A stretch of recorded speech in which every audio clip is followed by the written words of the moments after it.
কোরআনে কারিমে আল্লাহ রাব্বুল আলামিন গোটা বিশ্বের সমস্ত মুসলমানদের জন্য কোরআনে কারিমে আম্বিয়া আলাইহিস সালাম তাদের সবরের দৃষ্টান্তগুলি আল্লাহ নিজে তুলে ধরেছেন আমাদের ইবরতের জন্য, আমাদের শিখাবার জন্য, আমাদের সবক দেওয়ার জন্য। কোরআনে কারিম হযরত আইয়ুব আলাইহিস সালামের সবরের ঘটনা কোরআনে কারিম তুলে ধরেছে। হযরত আইয়ুব 18টি বছর পর্যন্ত রোগের মধ্যে পড়ে আছেন। এত অসুখ করেছে, এত রোগ, শরীর পচে গিয়েছে, গায়ে পোকা ধরেছে, দুর্গন্ধ হয়ে গিয়েছে, বিবিরা চলে গিয়েছে, ছেলে মেয়ে পাড়ার লোকেরা দূর দূর করে তাড়িয়ে দিয়েছে। এবার জঙ্গলের ভিতরে গিয়ে আশ্রয় নিয়েছেন। এমন অবস্থা হয়েছে, শরীর পচে পচে জিহ্বায় যখন পোকা ধরা শুরু করে দিল, হযরত আইয়ুব আলাইহিস সালাম তখন আল্লাহ রাব্বুল আলামিনের দরবারে এই প্রথমবারের মতো তিনি বললেন, রব্বুল আলামিন, হায় আল্লাহ তাআলা, সমস্ত শরীর জড়া জড়া হয়ে গিয়েছে, গায়ে পোকা ধরেছে, আমি কোনো কথা বলি নাই, আমি খামোশ থেকে জিকির আজগার করতেছিলাম। আয় আল্লাহ, এখন দেখি আমার জিহ্বায় পোকা ধরেছে, পোকা ধরা শুরু হয়েছে। আমার জিহ্বাটায় পোকা তুমি দয়া করে দিও না, কারণ আমার জিহ্বায় যদি পোকা হয়ে যায় তাহলে তোমার মতো আল্লাহর জিকির আমি কি দিয়া করব? আমার জিহ্বাটা তুমি দয়া করে ভালো রাখো। কোরআনে কারীম বলছি, ওয়া আইয়ুবা ইয নাদা রাব্বাহু ইন আন্নী মাসসানিয়াদ দুররু ওয়া আনতা আরহামুর রাহিমিন। স্মরণ করো সেই সময়ের কথা যখন আইয়ুব তার রবকে ডেকে বলেছিল, আমি অসুস্থ আর তুমি তো রহমান রহিম, দয়াময়। ভাষাটা দেখেন কি সুন্দর, এর থেকে কি আল্লাহরে আর কিছু বলা লাগে? আল্লাহ পাকের কাছে তিনি বলতেছেন, আল্লাহ আমি তো অসুস্থ, আমি তো অসুখ করেছে আমার, আর তুমি তো দয়াময় রহমান রহিম। এক অন্ধ, ঈদের দিন কত অন্ধই তো আসে খয়রাত করার জন্য, ভিক্ষা করার জন্য, চতুর্দিকে ভিক্ষা করতেছে অন্ধরা। এক অন্ধ ঈদের গেটের কাছে দাঁড়ায়া বলতেছে, ভাইরা আজ হচ্ছে ঈদের দিন আর আমি কিছু দেখতে পাচ্ছি না।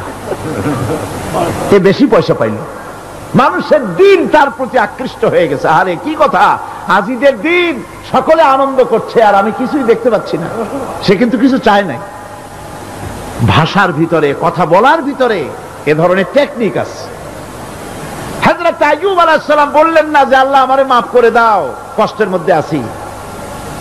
তিনি শুধু বলেছেন, রব্বুল আলামিন, আমি অসুস্থ হয়ে পড়েছি, আমার অসুখ করেছে, আর তোমার নাম রহমান রহিম। এতটুকু কথা বলেছেন। আল্লাহ রাব্বুল আলামিনের দরজায়, তার দরবারে আইয়ুব আলাইহিস সালামের ডাক চলে গেছে। যায় নাই? কোন অসুবিধা আছে নাকি? কোন অসুবিধা নাই। পানির তলা দিয়া যদি কেউ ডাক দেয়, পাহাড়ের ভিতরে বসে যদি কেউ ডাক দেয়, আল্লাহ রাব্বুল আলামিন তা শুনতে পান। ইউনূস আলাইহিস সালাম মাছের পেটে বসে চিৎকার মেরেছিলেন, লা ইলাহা ইল্লা আনতা সুবহানাকা ইন্নী কুনতু মিনাজ জালিমিন। তিনি বলছিলেন, আয় আল্লাহ তাআলা, আমি তোমার প্রশংসা করছি, তুমি ছাড়া উপাস্য নাই, মাবুদ নাই। আমি তোমার পবিত্রতা ঘোষণা করছি, আমি তো জালিমদের অন্তর্ভুক্ত হয়ে গেছি। বাস এতটুকুন কথাই বলেছেন। আল্লাহ পাক বলছেন, ইউনূসের ডাক তো কেউ শোনে নাই, পানির মধ্যে কেউ শোনে নাই, জমিনের কেউ শোনে নাই, মহাশূন্যের কেউ শোনে নাই, কিন্তু মাছের পেটের ভেতরে থেকে, গভীর অতল দরিয়ার তলদেশ থেকে মাছের পেটের ভিতরে বসে আমার ইউনূস যে ডাক দিল, ওই ডাক আমি আরশের মালিক আমি শুনতে পেয়েছি, আর সঙ্গে সঙ্গে জবাব দিয়েছি। ফাস্তাজাবনা লাহু ওয়া নাজ্জাইনাহু মিনাল গাম্মি ওয়া কাযালিকা নুজিল মুমিনিন। ডাকের সাড়া দিলাম, বিপদ দিয়া বাঁচায় দিলাম। শুধু ইউনূসের নাম, আল্লাহ পাক এ জায়গায় আবার ওয়াদা করলেন, দুনিয়ার যত মুমিন বান্দা আছে তারা যদি কখনো বিপদে পড়ে যায় আর আমারে যদি ডাকে, আমি এই রকম করে বিপদ থেকে বাঁচায়া দেব। আইয়ুব আলাইহিস সালাম যখন আল্লাহ রাব্বুল আলামিনের কাছে ফরিয়াদ করলেন, আল্লাহ পাক তখন বলছেন, কোরআনে কারীম বলছে, ফাস্তাজাবনা লাহু ফাকাশাফনা মা বিহি মিন দুররিন ওয়া আতাইনাহু আহলাহু ওয়া মিসলাহুম মাআহুম রাহমাতাম মিন ইনদিনা ওয়া যিকরা লিল আবিদিন। আমি আইয়ুবের দোয়া কবুল করে নিলাম, শুধু তার পরিবার বর্গই দিলাম না, বরং আরো কিছু নিয়ামত আমি তাকে দান করে দিলাম। এবং তাই জন্য যেহেতু তারা ছিল আমার অনুগত বান্দা, আমার বাধ্যগত, আমি এই জন্য রহম করেছি, সমস্ত রোগ শোক আমি মাফ করে দিয়েছি। আমাদের সামান্য একটু জ্বর হয়, যদি 2-3 দিন জ্বর হয়েছে, জ্বর ছাড়ে না, বলে যে এত ভালো ভালো কাজ করি তারপর আমার এত জ্বর হওয়া লাগে, অমুকরা এত পাপ করে, তা তো কিছুই হয় না, খালি আল্লাহ আমার চোখে দেখলো, আমার বউর অসুখ, আমার অসুখ মুড়ি ছাড়ি না। ভাইরা, আপনি ঠিক পান না যে কি গুনাহ আপনি করেন।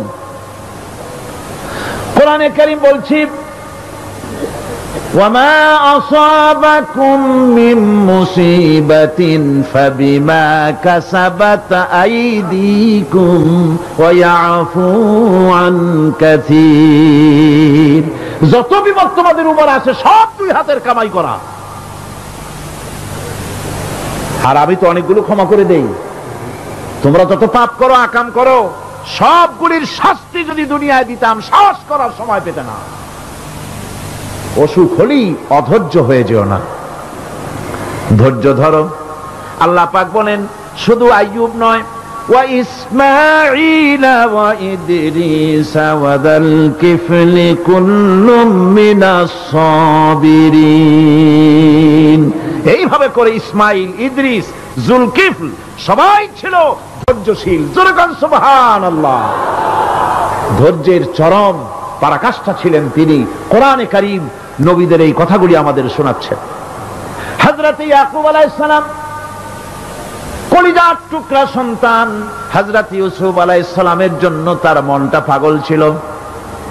এত সুন্দর করে আল্লাহ তারে বানাইছিলেন, এত তিনি ছিলেন সৌন্দর্যের পিরামিড, যারা দেখলে চোখ ফিরানো যায় না, এমন সুন্দর সুপুরুষ, যারা দেখি সেই যুগের সুন্দরী যুবতী মেয়েরা রূপের মোহে পড়ে নিজেদের আঙ্গুলগুলি কেটে ফেলে দিয়েছিল। রূপের মোহে এমন অবশ হয়ে গেছে, আঙ্গুল কেটেছে, হাত কেটেছে, টের পায় নাই। আবার ভুল বুঝবেন না, দুনিয়ার সেরা সুন্দর পুরুষ ইউসুফ আলাইহিস সালাম, তা কিন্তু রাসূলের চাইতে বেশি নয়। হযরত উম্মুল মুমিনিন আয়েশা রাদিয়াল্লাহু তাআলা আনহা তিনি বলেছেন, যেই সব সুন্দরী রমণীরা ইউসুফ আলাইহিস সালামকে দেখে রূপের মোহে পড়ে নিজেদের আঙ্গুলগুলো কেটে ফেলেছিল, ওরা যদি আমার হাবিবকে দেখতো, ওরা যদি আল্লাহ রাসূলকে দেখতো, তাহলে হাত কাটতে কাটতে কোন ফাঁকে দে কলিজা কেটে ফেলে দিত, ওরা টের পেত না।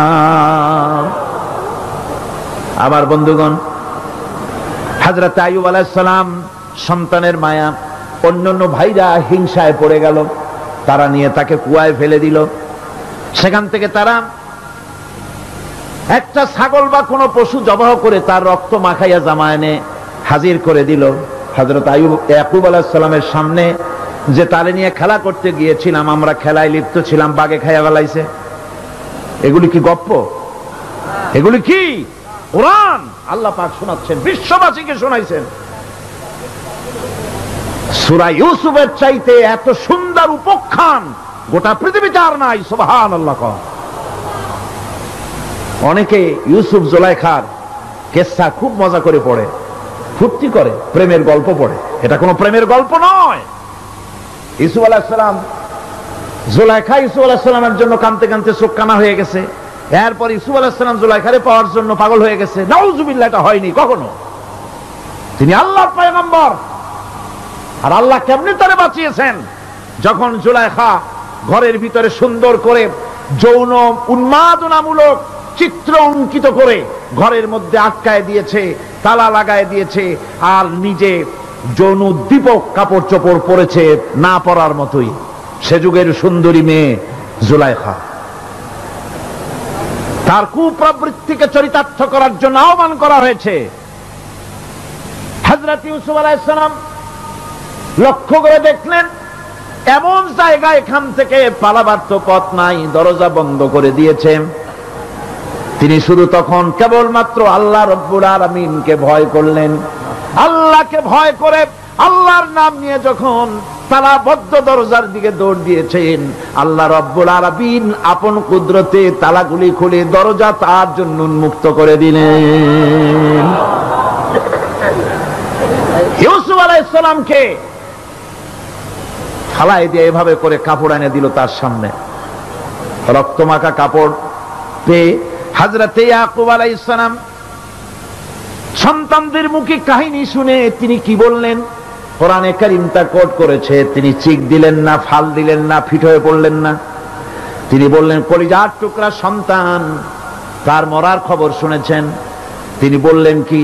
ফাসাবরুন জামিলুন ওয়াল্লাহুল মুস্তাআনু আলা মা তাসিফুন। আমি উত্তম সবর অবলম্বন করব।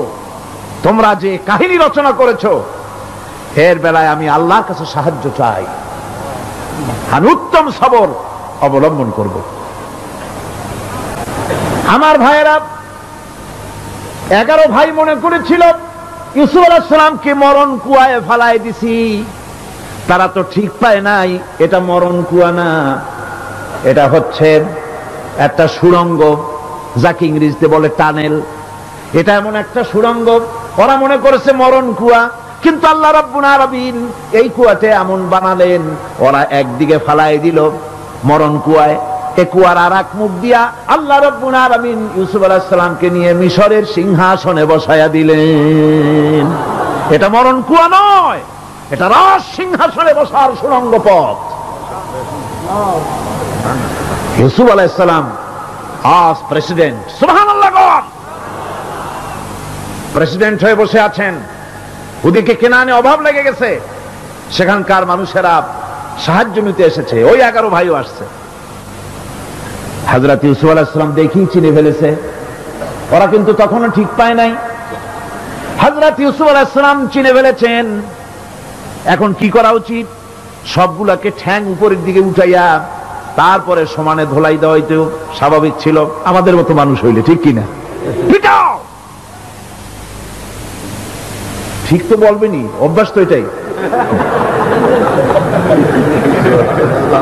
হযরত ইউসুফ আলাইহিস সালাম তাদের সামনে পরিচয় দিলেন।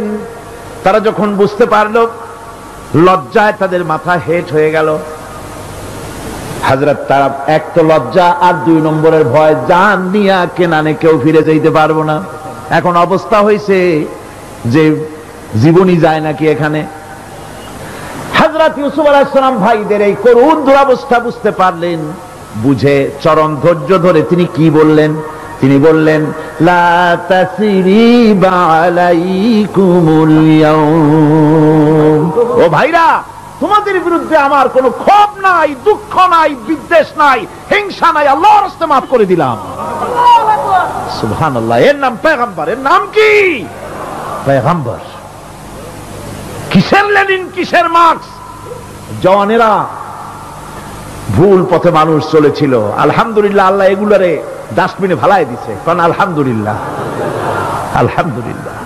পয়গম্বর কারে বলে? কারে বলে পয়গম্বর? কি চরিত্র!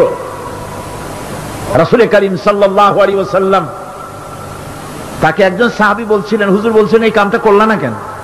সাহাবী বললেন, হুজুর আপনি যদি চোখের ইশারায় বলতেন, মুখ দিয়ে না কইয়া, তাও তো আমি কামটা করে ফেলতাম, আমি তো বুঝি নাই। হুজুর বললেন, চোখের ঠারে ঠারে কাজ করা নবুয়তের শান নয়।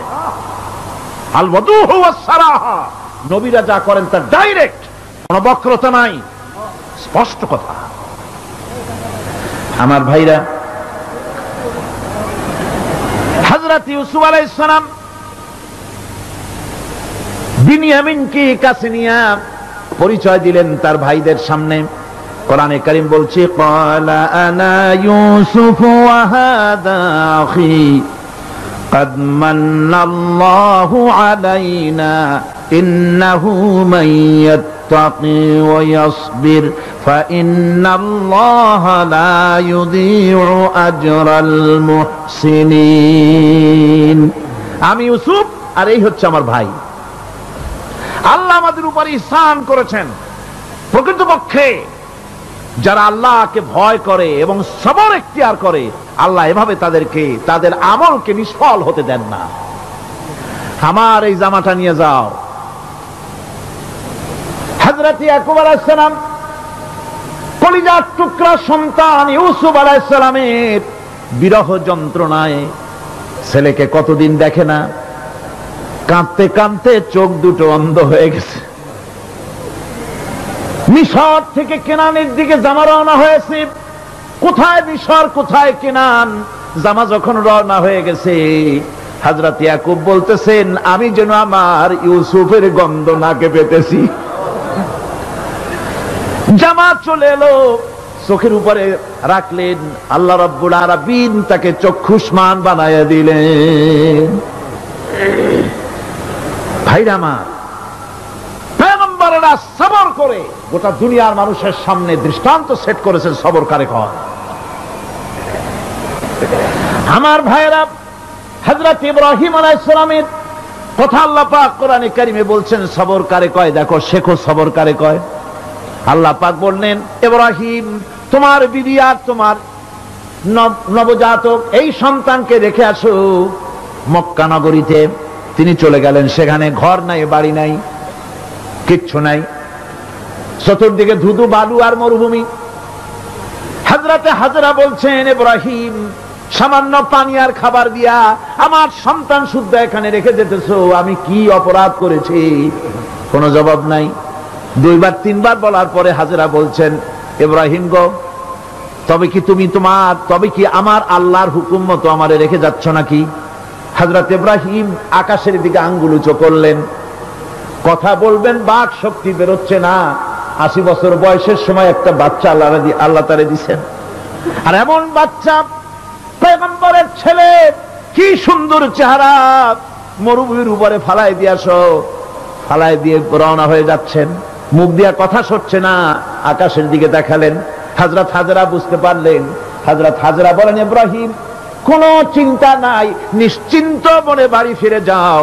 আমি আমার আল্লাহর উপরে এতটা ভরসা করে আল্লাহর হুকুমে যদি আমার এখানে রেখে যেয়ে থাকো, ওই আল্লাহ পাক আমাকে আর আমার কলিজার টুকরা ইসমাইলকে পানিতে আর খাবারে মারবেন না, অবশ্যই তিনি ব্যবস্থা করবেন। ব্যবস্থা হয়ে গেল। হযরত ইসমাইল বড় হয়ে গেলেন। আল্লাহ পাক অর্ডার করলেন, জবাহ করো ছেলেকে। হযরত ইব্রাহিম আলাইহিস সালাম যখন জবাহের প্রস্তাব করলেন, হযরত ইসমাইল তা আপত্তি করতেন, বাবাজি আমার মায়ের আর আমাকে বাচ্চা অবস্থায় ফেলে গেলেন, খাবার দেন নাই, পড়ার দেন নাই, বছরের পর বছর আমাদের এখানে কাটলো, দেখতেও আসেন নাই, আজ আসছেন জবাহ দিতে। এটা কেমন কথা? কি ধরনের বাপ আপনি? এরকম বলছে নাকি? এরকম বলছে? হযরত ইব্রাহিম আলাইহিস সালাম প্রস্তাবটা কিভাবে পারলেন? আল্লাহ পাক কোরআনে কারিমের দৃষ্টান্ত রেখে দিয়েছেন। আল্লাহ পাক বলছেন, হযরত ইব্রাহিম ছেলেকে বললেন, ইয়া বুনাইয়া, হে আমার কলিজার টুকরা লাডলা, হে আমার কলিজার টুকরা সন্তান, ইন্নী আরা ফিল মানাম আন্নী আযবাহুক, আমি স্বপ্নে দেখছি আমি যেন তোমাকে জবাহ করতেছি। ফানজুর মাযা তারা, তোমার রায় কি বলো? আমি তো স্বপ্নে দেখছি যে আমি তোমার জবাহ করতেছি, এখন তোমার রায় কি, তোমার মত কি? হযরত ইসমাঈল আলাইহিস সালাম শুনিয়া দিলেন দৌড়, নাকি না? হযরত ইসমাঈল আলাইহিস সালাম ধৈর্যের প্রতীক। তিনি কি কথা বললেন? তার মুখের কথা কোরআন শরীফে আল্লাহ পাক উঠায় দিলেন। হযরত ইসমাঈল বললেন, ইয়া আবাতি ফাআল মা তু'মারু সাতাজিদুনি ইনশাআল্লাহু মিনাস সাবিরিন।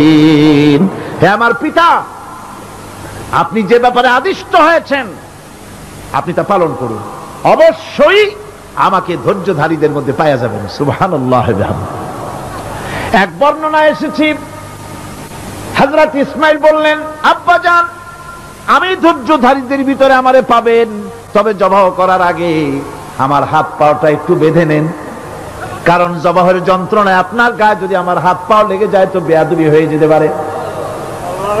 আর আমি মরে আমার জবাহ হয়ে যাওয়ার পর আমার রক্ত মাখা জামাটা নিয়ে আমার মা হাজেরারে দিবেন, কারণ তাকে মা বলবার মতো আর তো কেউ নাই।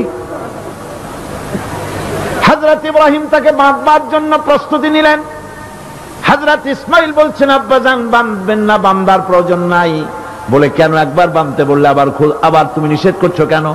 ছেলে বলছেন, আব্বাজান বাঁধবো না এই জন্যে, হয়তো কিয়ামতেই প্রশ্ন উঠতে পারে যে আল্লাহর হুকুমে রাজি ছিল না বলে হাত পা বাঁধা জবাহ করছে। আমি এই সুযোগ দিব না, আপনি জবাহ করেন, আমি এতটুকু নড়াচড়া করব না। ধৈর্যের চরম প্রতীক হযরতে ইসমাঈল আলাইহিস সালাম দেখাই দিয়েছেন ধৈর্য কারে কয়।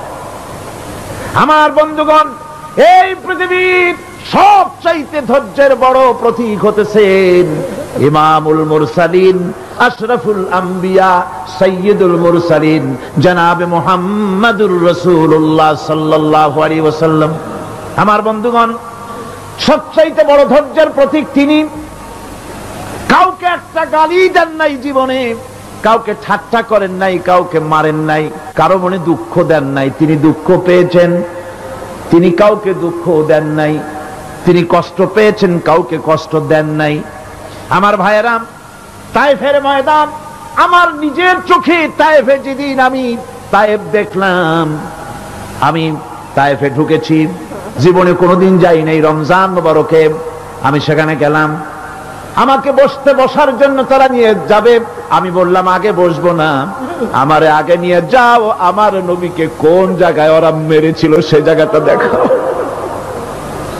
তায়েফের সেই গলিতে যখন আমি গিয়েছি, দুই দিকে পাহাড় দাঁড়ানো। তায়েফের লোক আমার সাথে ছিল, তারা বলল এই জায়গাটা প্রথম যেখানে চতুর্দিক থেকে নবীজিকে পাথর মারছিল আর আল্লাহর নবী বেহুশ হয়ে পড়ে গিয়েছিলেন। 3টা দিন না খাওয়া, হযরতে খাদিজা নাই, আবু তালিব নাই, মক্কায় জায়গা নাই পা রাখার। নবীজি 3টা দিন ঘুরলেন। নেতারা বলল, তুমি যদি নবী হবে তো এতিম হলে কেন? আল্লাহ নবী বানাবার জন্য কি একটা ধনী মানুষ পায় না? তোমার মতো এতিম আর গরিবের নবী বানাইলো কেন?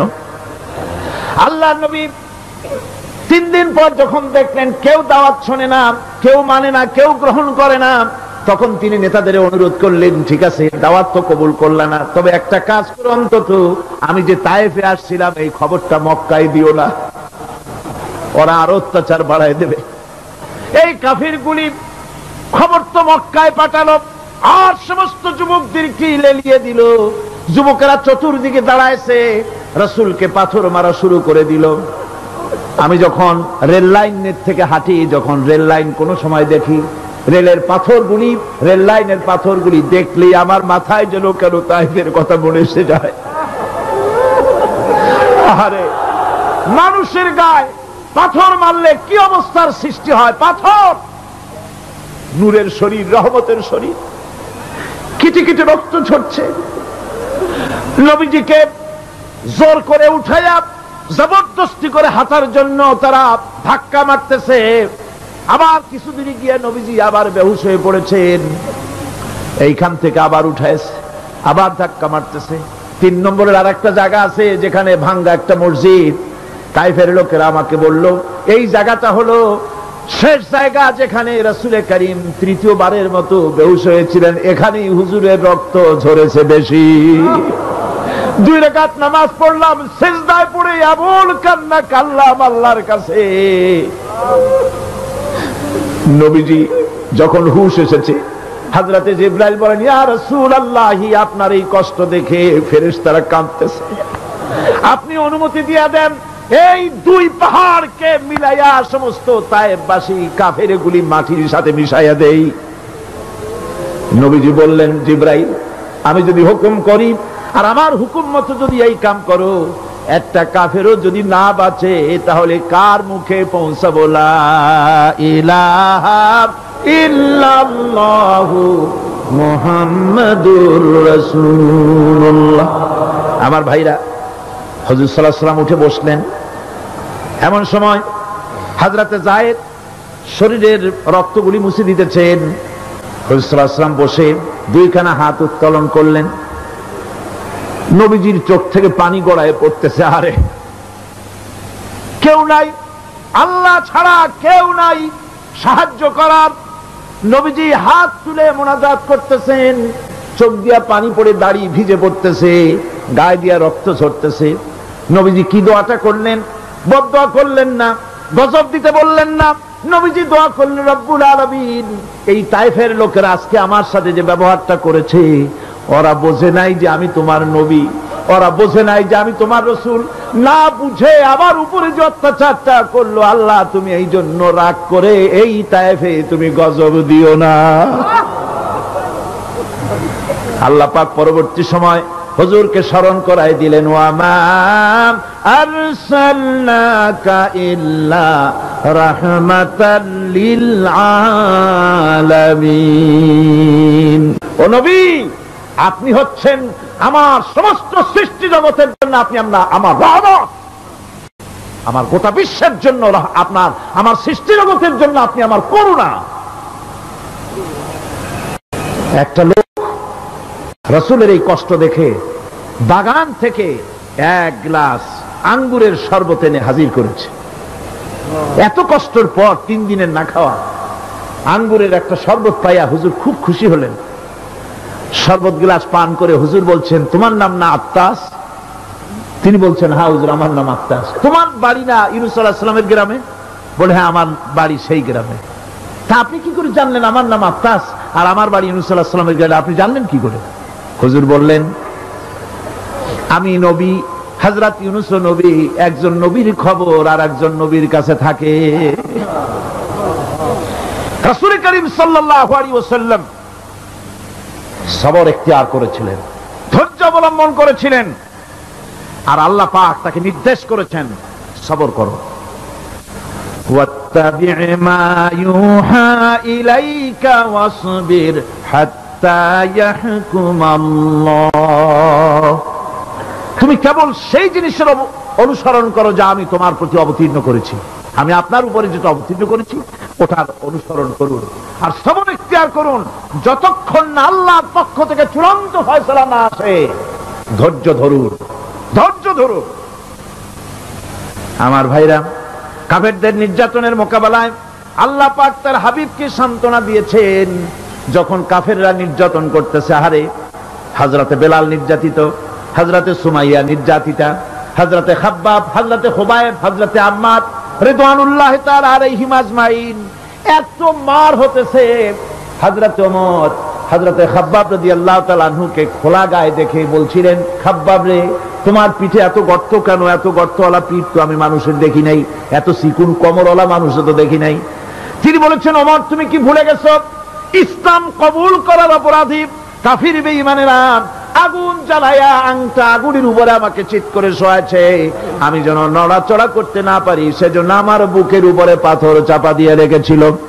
গায়ের চর্বি আর রক্ত গলে গলে পড়ে আগুন নিবেছে, আর আগুন গোশত পুড়ে যে পিঠের মধ্যে প্রবেশ করেছিল আজও পর্যন্ত পিঠের সেই গর্ত সেরে যায় নাই। এভাবে অত্যাচার হচ্ছিল সাহাবীদের উপরে। আল্লাহ রাব্বুল আলামিন তার হাবিবকে সান্ত্বনা দিলেন, ওয়াসবির ওয়ামা সাবরুকা ইল্লা বিল্লাহি ওয়ালা তাহজান আলাইহিম ওয়ালা তাকু ফি যায়কিম মিম্মা ইয়ামকুরুন। হে রাসূল, সবরের সাথে কাজ করতে থাকুন।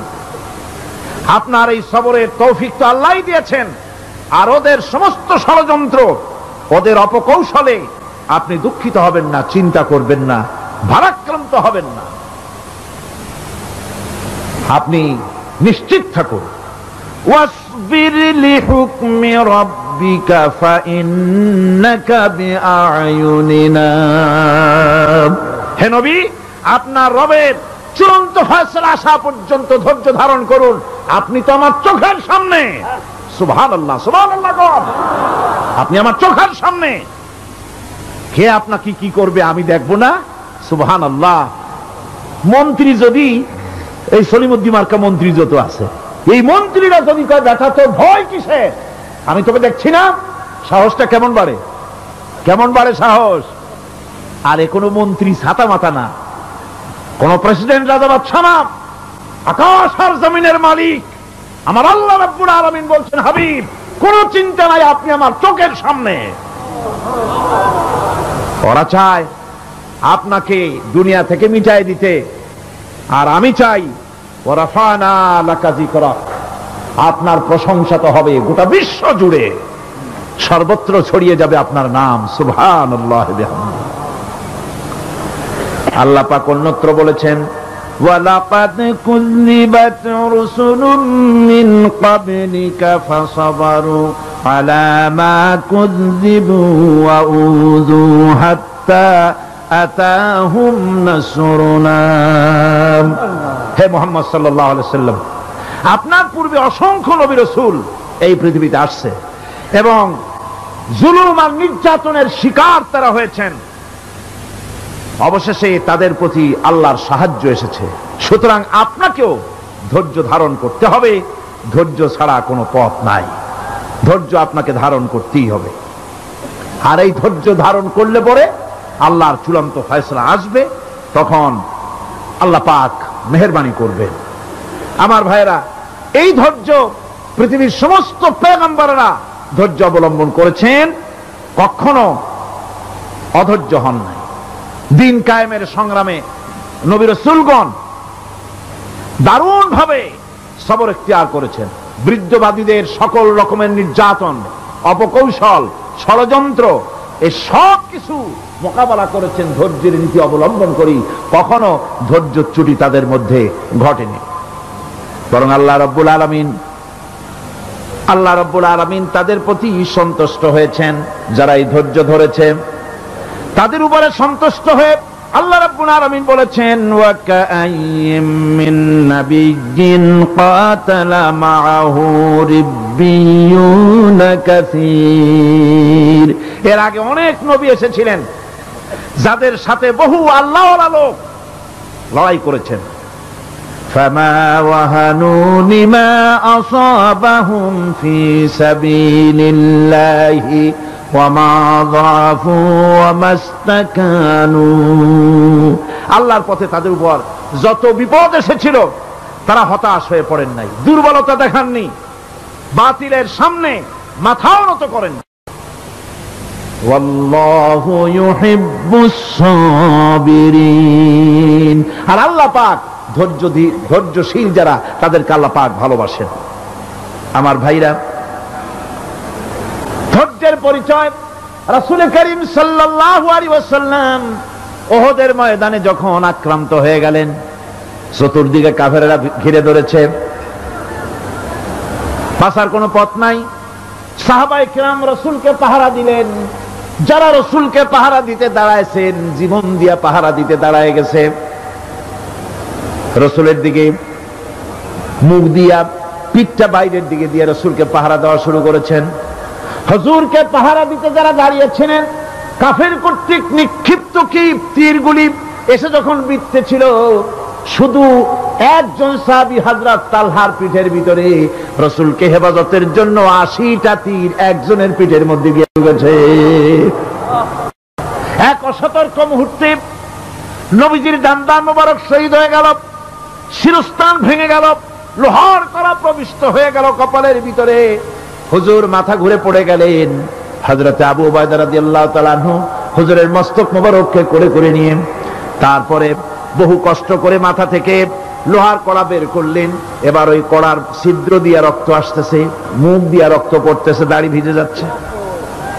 বুখারী শরীফে এসেছে, আল্লাহর নবী দুইখানা হাত নিজের চেহারার উপরে মলে আনে টাটকা রক্ত চোখের সামনে দেখে বলছেন, আহারে, এই কওমের ফালা কি করে হবে, এই কওমের মুক্তি কি করে হবে, এই কওমের নাজাত কি করে হবে, যে কওম তার নবীর চেহারা রক্ত দিয়ে লাল বানাইয়া দিল। নবীজি বললেন, আল্লাহুম্মা গফিরলি কওমি ফাইন্নাহুম লা ইয়ালামুন, আয় আল্লাহ পাক, আমার এই কওম বুঝতে পারে না, ওদেরকে মাফ করে দাও। খবর ছড়িয়ে গেল নবীজি শহীদ হয়ে গিয়েছেন। খবর ছড়িয়ে গেল চতুর্দিকে, মদিনায় খবর ছড়িয়ে গেল। মানুষ পাগলের মতো দৌড়ানো শুরু করে দিল। এক মেয়ে লোক দৌড়াচ্ছে ওহদের দিকে। কয়েকজন সাহাবীর সঙ্গে দেখা, তারা জিজ্ঞেস করলেন, দৌড়াও কেন মহিলা, যাও কই? কয় ওহদের দিকে যেতেছি। কয় যায় তো কোনো লাভ নাই, যেহেতু তোমার যে স্বামী এসেছিলেন জিহাদের ময়দানে তিনি তো শহীদ হয়ে গেছেন। মহিলা বলতেছে, কে শহীদ হয়েছে শুনতে চাই না, আগে বলো নবীজি কেমন আছে। আবার কিছুক্ষণ পর আর কয়েকজনের সঙ্গে দেখা, তারা বলছে, মেয়ে লোক দৌড়াও কই? যাচ্ছি ওহদের দিকে। তারা বলছেন যে কোনো লাভ নাই, তোমার যে দুইটা কলিজার টুকরা সন্তান ওহদে এসেছিল দুটোই শহীদ হয়ে গেছে। মা বলতেছি, ও সাহাবী, কে শহীদ হয়েছে শুনতে চাই না, তাড়াতাড়ি করে বলো আল্লাহর নবী মুহাম্মদ রাসূলুল্লাহ সাল্লাল্লাহু আলাইহি ওয়াসাল্লাম কেমন আছেন। দৌড়াতে দৌড়াতে ওহদের মাঠে সাহাবায়ে কেরাম পরিবেষ্টিত। আল্লাহর নবীর কাছে গিয়ে হুজুরের জীবিত চেহারা মোবারকের দিকে তাকায়া মেয়ে লোকটি কাঁদতেছে আর বলতেছে, ইয়া রাসূলুল্লাহ, আমার স্বামী মরা শোক, আমার কলিজার টুকরা দুইটা সন্তান মরা শোক আমার কলিজা থেকে মুছে গেছে, আপনি বেঁচে আছেন, তামাম মুসলমানদের এর চাইতে বড় সান্ত্বনার নাই। ভাইরা আমার, রাসূল করিম সাল্লাল্লাহু আলাইহি ওয়াসাল্লাম এভাবে করে ধৈর্যের পরিচয় দিয়েছেন। গালাগালি দেন নাই, রাগ করেন নাই, বদদোয়া করেন নাই। সুবহানাল্লাহ কোন, সুবহানাল্লাহ। ভাইরা আমার, এই সবর এমন মহান বৈশিষ্ট্য, এর মধ্যে রয়েছে জিহাদের ময়দানে যদি লোক কম হয় আর যদি তাদের মধ্যে সবর থাকে, বেশি সংখ্যক লোকের উপরে আল্লাহ পাক সবরকারীদেরকে বিজয়ী করে দিবেন। কোরআনে কারীমে রব্বুল আলামিন বলেন, কাম মিন ফিয়াতিন কালিলাতিন গালাবাত ফিআতান কাসীরাতাম বিইذনিল্লাহ আল্লাহু মা'আস সাবিরিন। এমন ঘটনার বহু নজির আছে যে কম সংখ্যক লোকেদের উপরে আল্লাহ পাক, বেশি সংখ্যক লোকেদের উপর আল্লাহ পাক কম সংখ্যক লোকদেরকে জয়ী করে দিয়েছেন। আল্লাহু মা'আস সাবিরিন, আর আল্লাহ আছে ধৈর্যশালীদের সাথে। আল্লাহ আছে কাদের সাথে? দেখেন না বদরের কামটা, বদরের ময়দান, 313 জন মুসলমান, অস্ত্রপাতি নাই, সামান্য সামান্য অস্ত্র, আর কাফেরেরা এসছে হাজারেরও বেশি। আমার বন্ধুগণ, ধৈর্যে কত বড় কাম দিল, ধৈর্য ধারণ করেছেন তারা, আল্লাহর উপরে ভরসা করেছেন।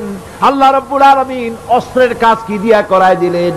একজন সাহাবী এসে বলছেন, হুজুর, জিহাদের ময়দান, ইসলামের প্রথম জিহাদ, আমার কাছে তো অস্ত্র নাই, মেহেরবানি করে একটা অস্ত্র আমারে দেন, আমি লাফায় পড়ি জিহাদের মধ্যে। হুজুর বলেন, অস্ত্র তো আমার কাছে নাই, দিবটা কি?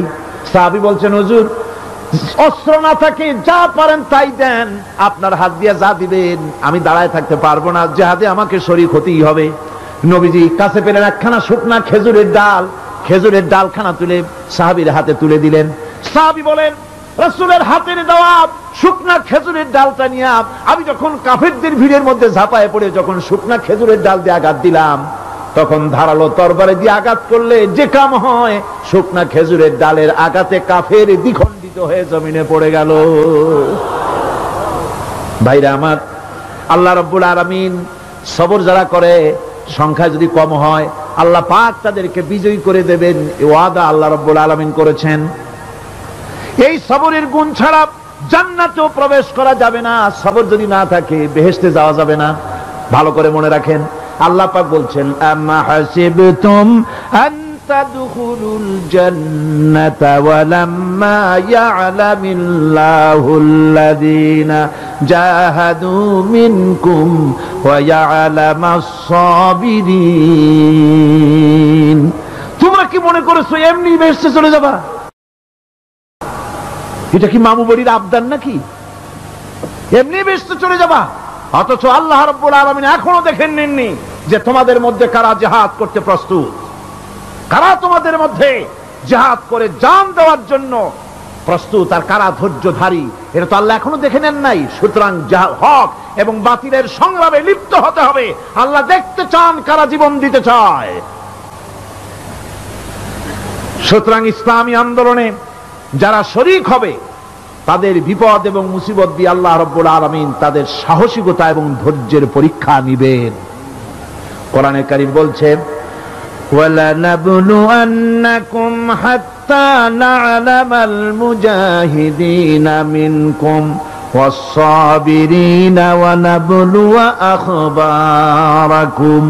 অবশ্যই আমি তোমাদেরকে পরীক্ষার সম্মুখীন করব, আর তোমাদের মধ্যে সত্যিকার মুজাহিদ দৃঢ়তা অবলম্বনকারী কারা আমি তা দেখব। এটা যেন আমি দেখে নিতে পারি, সেই জন্য আমি বিপদ এবং মুসিবতের মধ্যে তোমাদের ফেলবো।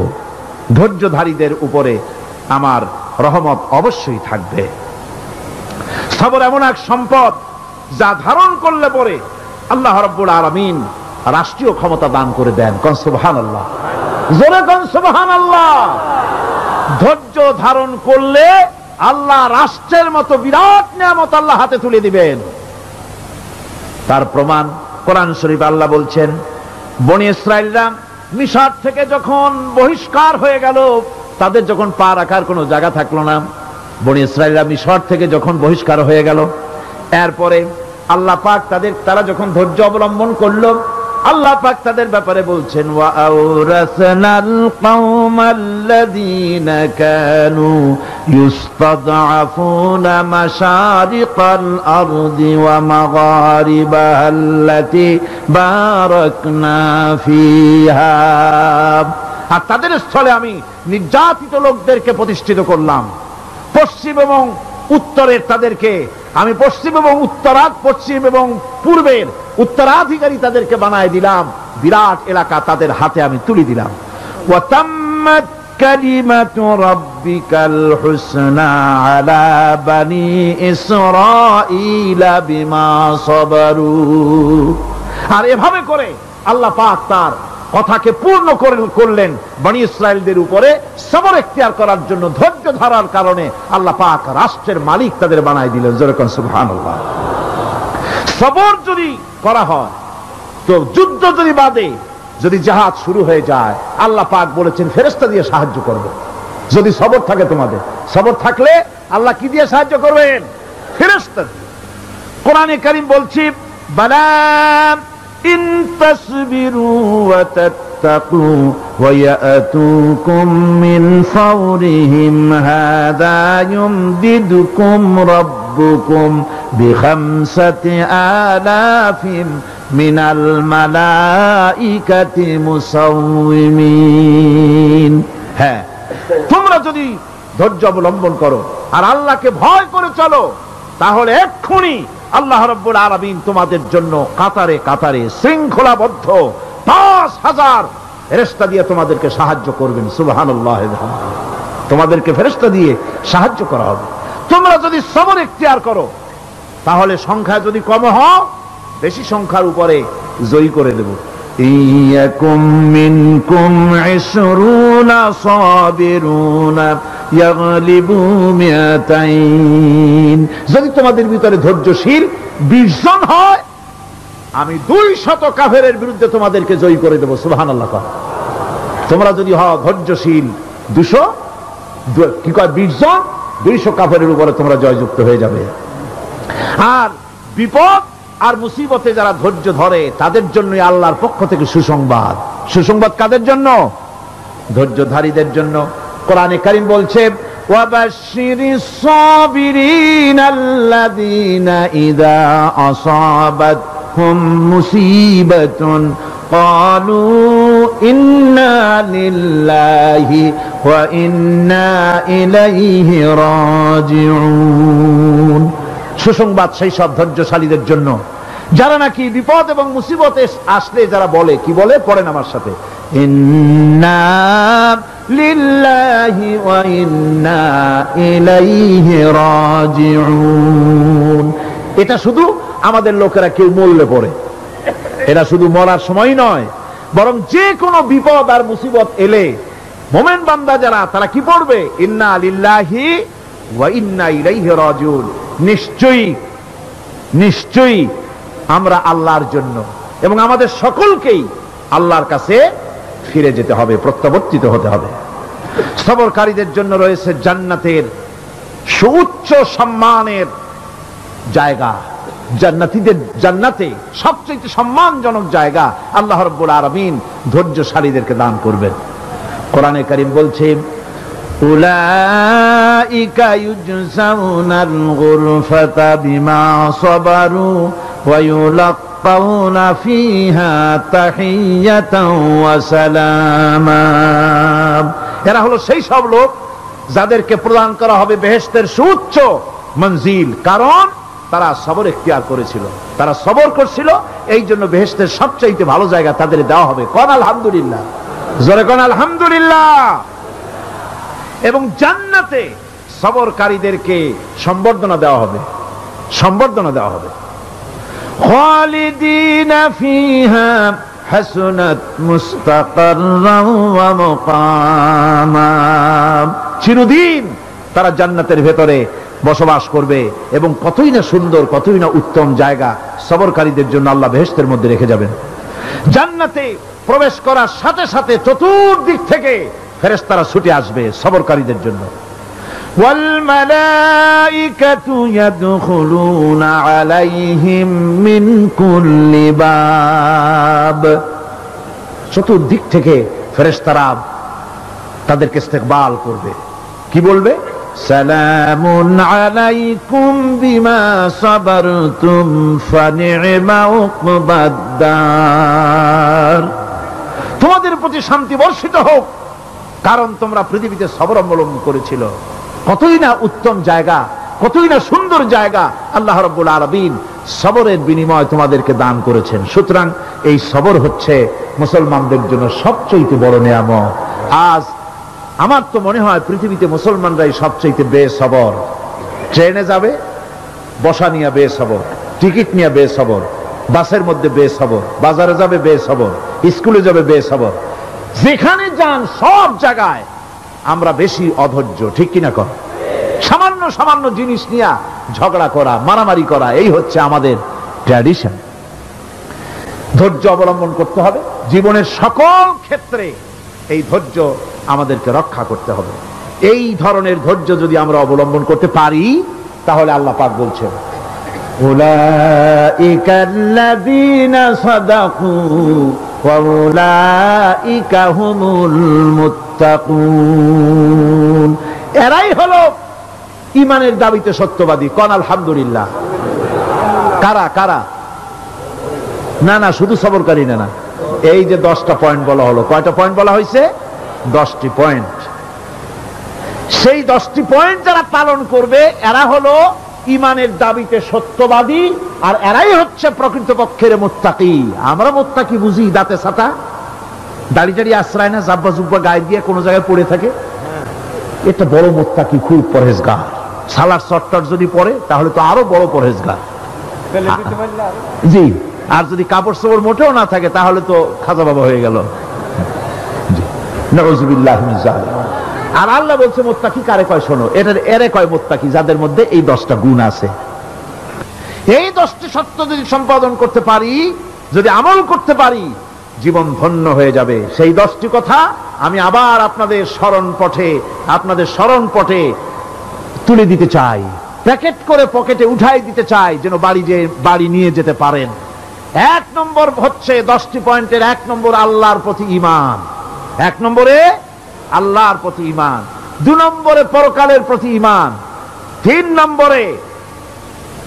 নম্বরে ফেরেশতাদের উপর ঈমান, 4র্থ নম্বরে কিতাবের প্রতি ঈমান, 5ম নম্বরে নবীদের প্রতি ঈমান, 6ষ্ঠ নম্বরে সহায় সম্বলহীন নিকটবর্তী আত্মীয়, ইয়েতিম, মিসকিন, প্রবাসী, মুসাফির, সাহায্য প্রার্থী, এদেরকে মুক্ত করার জন্য এদেরকে সাহায্য প্রদান করা, 7 নম্বরে নামাজ প্রতিষ্ঠা করা, 8 নম্বরে যাকাত আদায় করা, 9 নম্বরে ওয়াদা পালন করা, 10 নম্বরে সবর এখতিয়ার করা। কয়টা হইল? কয়টা হলো? এই 10টি কাজ যদি আমরা পালন করতে পারি, বিপদে মুসিবতে ধৈর্য ধারণ করতে পারি। যত মুসিবত আসুক, আসলে এগুলি কিছু না। মুসিবত আল্লাহ টেস্ট করবেন, মুসিবত দিয়া আল্লাহ টেস্ট করেন। দেখা যায় যে ওদের শক্তি খুব বেশি, চোখে আপনি দেখতে পারেন, কিন্তু আল্লাহ বলছেন ইন্না কায়দাশ শায়তানে কানা দাঈফা। বাতিলরা হলো শয়তান, বাতিলরা কি? আর ওদের চক্রান্ত আসলেই দুর্বল। এদের চক্রান্ত আসলে কি? দুর্বল। কাজেই এগুলিকে ভয় করা যাবে না। বিপদে মুসিবতে ধৈর্য ধারণ করে যদি অগ্রসর হওয়া যায়, তো আল্লাহ রাব্বুল আলামিন এই 10টি পয়েন্ট যদি আমল করা যায়, দুনিয়াও শান্তি পাবো, আখিরাতেও শান্তি পাবো। যত মুসিবত আসুক, বিপদ আসুক, ধৈর্যের সাথে মোকাবেলা করতে হবে। ধৈর্যের অর্থ কি? আমি আগেই বলেছি, ধৈর্যের অর্থ হচ্ছে অবিচলতা, দৃঢ়তা, বরদাস্ত করা, সহিষ্ণুতা, ধীরতা, স্থিরতা। ধৈর্যের অর্থ এটা নয় একজন একটা থাপ্পড় মারলো আর আপনি বলবেন যে বাবা ব্যথা পাইছো নাকি, তাহলে আরো একখান থাপ্পড় দিয়া দাঁত আমার সবগুলো ভালাই দেয়। এর নাম ধৈর্য নয়। ধৈর্য হচ্ছে পরিস্থিতির মোকাবেলা করতে হবে সাহসিকতার সাথে, এর নাম হচ্ছে ধৈর্য। ওই যে আমি একটা দৃষ্টান্ত দিয়ে থাকি, এক সাপ একবার মুরিদ হয়েছিল এক পীর সাহেবের কাছে। পীর বলছিলেন যে না, আমি তো এইসব সাপ টাপ মুরিদ বানাই না। কয় না হুজুর, আমারে বানান। তারপরে মুরিদ বানায় কিছু অজিফাতারে শিখাই দিল আর বলল খবরদার কাউকে দংশন করবে না। ঠিক আছে, সে যায়া জিজ্ঞাসা শুরু করে দিয়েছে। এর মধ্যে জমিনে রাখাল আসছে, ধান কাটছে, ধানগুলো নিবি কি করে? দড়ি দাড়ি পাচ্ছে না, তো কি করা যায়, বানবে কি দিয়া? সন্ধ্যার পরে অন্ধকারে দেখে যে দড়ি একটা পড়ে আছে। ও যে কি দড়ি তা তো ওরা বুঝে নাই, ওইটারে নিয়ে ধান রে ফেসাইয়া লেজ দিয়ার মাথা দিয়ে এরকম করে বাসেটারে দিয়ে বাঁধছে। সাপ তখন বলতেছে হায় হায় রে, কেবল যে মুরিদ হইছি, তা না হলে তুই ঠিক পাইতি যে আমি কি ধরনের দড়ি। এরপরে নিয়ে বাড়ি নিয়ে ভালাই দিয়েছে, ওটারে খুলে সাপটার ঘাড় গেছে মস্কিয়া। বহুত কষ্ট করে হুজুরের বাড়ি গিয়ে হাজির, কয় যে হুজুর কি একখান জিকির শিখাইলেন, আমার তো ঘাটটার মুসকে শেষ। আশ্চর্য কথা, কত মানুষ মুরিদ হইলো, কত কিছু মুরিদ হইলো, কারো তো জিকির করলে ঘাড় মস্কে যাবে কেন? এটা কেমন কথা? কয় হুজুর ঘটনাই। আরে বেটা ঘটনা এইটা, তুই কি করছিলি? কয় যে আপনি যে নিষেধ করছেন দংশন করতে, আমি তো দংশন করতে পারিনি। আরে বেটা, দংশন করতে নিষেধ করছিলাম, ফোঁস করতে তো নিষেধ করি নাই। পরে যখন দড়ি মনে করে হাত দিছিল, ফোঁস করে উঠতি, ওই রাখা লাভ দিয়া বন আর পার হইয়া দিল্লি চলে যেত। কাজী ধৈর্যের মানে শীত হয়ে পড়া না। ধৈর্য মানে অবিচলতা, দৃঢ়তা নিয়ে শক্তি সঞ্চয় করে আল্লাহর উপরে ভরসা করে বাতিলের বিরুদ্ধে ঝাঁপায় পড়তে হবে, বাতিল উৎখাত হতে বাধ্য হবে।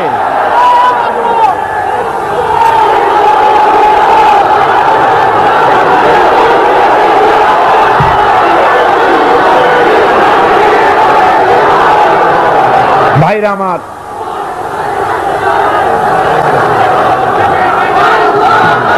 সুতরাং আলহামদুলিল্লাহ আমরা কোরআনে কারিমের এই আয়াতে কারিমার আমরা যদ্দূর পারলাম আলোচনা করেছি। আল্লাহ পাক যেন এতে বরকত দেন। জোরে কোন আমিন, আরো জোরে কোন আমিন। মুনাজাতের জন্য বসেন, এক্ষুনি মুনাজাতের জন্য দাঁড়ানো ভাইরা সব বসে পড়েন। আল্লাহুম্মা আমিন। ربنا ظلمنا أنفسنا وإن لم تغفر لنا وترحمنا لنكونن من الخاسرين ربنا لا تزغ قلوبنا بعد إذ هديتنا وهب لنا من لدنك رحمة إنك أنت الوهاب আয় আল্লাহ তাআলা, এই বিশাল জনসমুদ্র নিয়ে তোমার দরবারে হাত তুলেছি পবিত্র মেরাজের রজনীতে। আয় আল্লাহ, তুমি দয়া করে মেহেরবানি করে আমাদের আলোচনা, দুরুদ সালামের সওয়াব আমাদের বিশ্ব নবী তোমার প্রিয় হাবিব জনাবে মুহাম্মদ রাসূলুল্লাহ সাল্লাল্লাহু আলাইহি ওয়াসাল্লামের রূহ মুবারকে পৌঁছায়া দাও। সমগ্র বিশ্বের মাটির নিচে যত মুমিন মুমিনাত শুয়ে আছেন তাদের আরো আর পরে সওয়াব পৌঁছায়া দাও। আমাদের মা বাপ যাদের দুনিয়া থেকে বিদায় হয়ে গেল, আল্লাহ কবরগুলিকে জান্নাতের টুকরায় পরিণত করে দাও। রব্বির হামহুমা কামা রব্বায়ানি সগীরা। পড়েন সবাই, রব্বির হামহুমা কামা রব্বায়ানি সগীরা। আয় আল্লাহ তাআলা, বহু মানুষ দোয়া চেয়েছি, কতজনের কত কষ্ট, কেউ হসপিটালে আছে, কারো অপারেশন হবে, কেউ বা মরে গেছে, কেউ বা মামলা মোকদ্দমায় আছে, কেউ বা পারিবারিক অশান্তিতে আছে। আল্লাহ যিনি যেই নিয়তে দোয়া চেয়েছে মেহেরবানি করে সেই নেক নিয়ত তোমার দরবারে কবুল করে নাও। বিপদগ্রস্ত লোকগুলির বিপদ থেকে বাঁচাইয়া দাও। আয় আল্লাহ রাব্বুল আলামিন, এই মাহফিলে লক্ষ লক্ষ জনতা সমুদ্রের ঢেউর মতো চতুর্দিক থেকে আসতে থাকে। তুমি আর তোমার কোরআন আর তোমার রাসূল ছাড়া কোনো স্বার্থ কারো মনে নাই। কাউরে রিক্সা ভাড়া দেওয়া হয় না, ট্রাক ভাড়া, বাস ভাড়া কাউকে দেওয়া হয় না, এক লোকমা খানাও এখানে পায় না, তাবাররুক বা সিন্নি বিতরণও হয় না। আয় আল্লাহ, নিঃস্বার্থ ভাবে এই লোকগুলি যাতায়াত করে। আল্লাহ তোমার কোরআনের বরকতে সকলকে তুমি গুনাহ মুক্ত করে দাও। আয় আল্লাহ তাআলা, যাতায়াত আসান করে দিও, যাতায়াতের পথে কারো যেন কোনো বিপদ না হয়ে যায়। আয় আল্লাহ তাআলা, বাড়ি ঘর ফালায় আসে, বাড়ি ঘর তোমার ফেরেশতা দিয়ে তুমি হেফাজত করো। রব্বুল আলামিন, মা বোনেরাও কষ্ট করে আসে, আল্লাহ তুমি দয়া করে এ মাহফিলে যারা শরীক হয়, এ মাহফিলে কোরআনের মাহফিলে শরীক হওয়ার কারণে তোমার কাছে একটা দাবি করি। দাবিটা হলো, মেহেরবানি করে সব মানুষকে তোমার কাবা ঘর দেখাও। যারা উপস্থিত হয়েছে সকলকে তোমার হাবিবের রওজায় গিয়া সালাম দেওয়ার তৌফিক দাও। রব্বানা তাকাব্বাল মিন্না ইন্নাকা আনতাস সামিউল আলিম ওয়া তুব আলাইনা ইন্নাকা আনতাত তাওয়াবুর রহিম। সুবহান রাব্বিকা রাব্বিল ইজ্জাতি আম্মা ইয়াসিফুন, সালামুন আলাল মুরসালিন, আলহামদুলিল্লাহি রাব্বিল আলামিন। ওয়াজআল আখিরা কালিমাতিনা ইনদাল মাউত লা ইলাহা ইল্লাল্লাহু মুহাম্মাদুর রাসূলুল্লাহ। আসসালামু আলাইকুম ওয়া রাহমাতুল্লাহ।